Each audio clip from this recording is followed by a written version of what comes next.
80s, I went to college. I went to the University of Alabama at Birmingham. It is one of the premier medical colleges still in existence today, and in fact, I believe there's still a top 5 nursing school. So I went there for theater.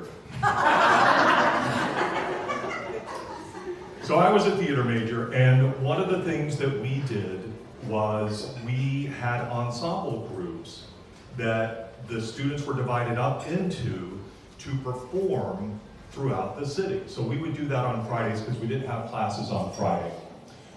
So I was in the Birmingham Shakespeare Ensemble. So there were about 5 or 6 of us who were in there, and we would do abbreviated versions of Shakespeare, but you would get the entire story.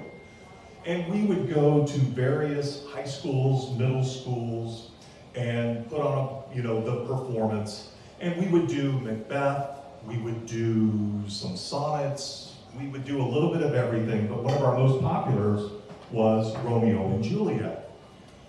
So we were out on a Friday morning, and we were going to this one particular school that we had never been to before. And back then, they called it an alternative school. Now, this particular school, I heard that.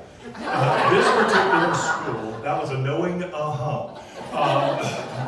now, this particular school had a couple of varieties in it. So yes, you might have somebody who might have committed a crime, and they were in that section, for juvie or whatever it was over there. There was another section for even those who may just need a little academic help. So they were in that side of the building or so. But who we were performing for that day were young women who were pregnant. So they had school for them so that, and in fact I think it's actually incredible still to this day, is that not only they could continue their high school education, but they could also get some learning and teaching about how to be a mom, how to take care of a child at such a young age. So that's who we were performing for. So this was a particularly smaller group. Sometimes we did, a whole auditorium, 300-400 people. This particular group was about 40 of these young women. And we were doing Romeo and Juliet. And as you can imagine, even to this day, even though I'm much older, you are correct to assume that I played Friar Lawrence. I also played Tybalt. I mean, there's only 6 of us. We had to double up and stuff. But anyway, so we did our show. It was a good show, and I can tell you, these young ladies paid attention, and you could tell that they were focused and they were truly enjoying the show. And at the end of every single show, what we do is we would sit on the edge of the stage, say thank you very much, and then we would offer them to ask questions, and then we would try and answer them. Sometimes there would be questions about the sword fight, because we fought with rapier and daggers with fight choreography. It was a lot of fun.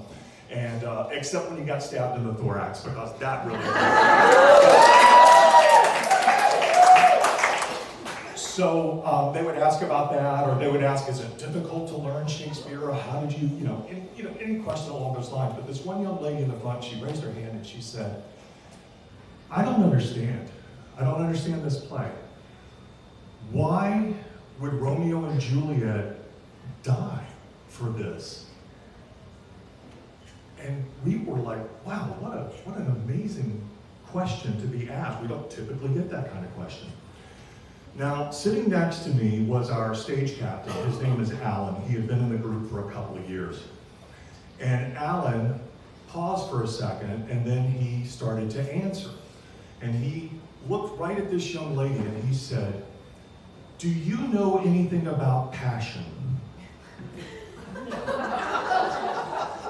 My head snapped at him so fast.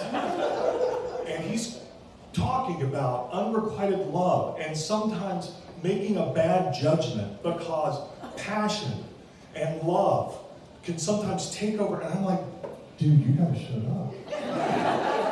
And he's like, sometimes it just makes us just ache for somebody. It makes our body do things that we never thought we would do, and our brain doesn't. And I'm like, dude, you gotta shut up.